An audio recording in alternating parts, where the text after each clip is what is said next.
On January 9, 2026, the Prime Minister of Samoa made an announcement that would have been unthinkable in most modern democracies.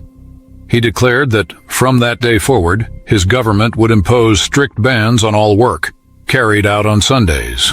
His exact words were clear and left no room for interpretation. From this Sunday forth, the government will impose strict bans on all works to be carried out on Sundays. Except for government essential services and the necessary traders to supply the country's basic needs, all other works will be banned on Sundays. This was not framed as a labor reform. This was not presented as a wellness initiative.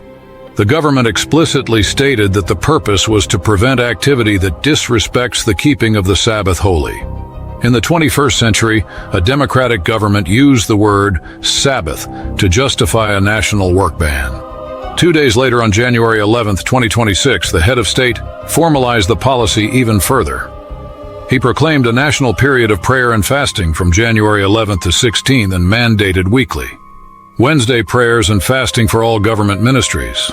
But perhaps the most remarkable detail was this. The government officially designated the National Council of Churches as official prayer warriors for Samoa. Think about what that means. A government of a sovereign democratic nation formally partnered with religious institutions and gave them an official role in the governance of the country.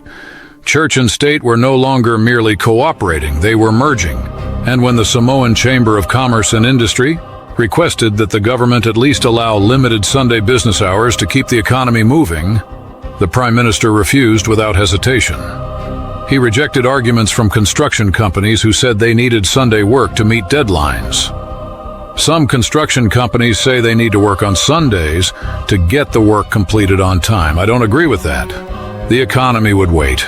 Sunday rest would not. Samoa already had existing Sunday work restrictions before this announcement, but construction companies and other businesses had been quietly operating on Sundays for years.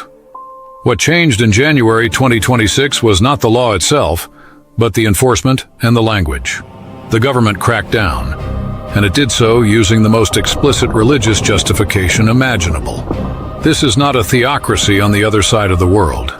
This is a parliamentary democracy in the Pacific, and it just told its citizens that the government will enforce Sunday as a holy day. We saw a modern democratic government enforcing Sunday rest with explicitly religious language and merging church and state in a formal partnership.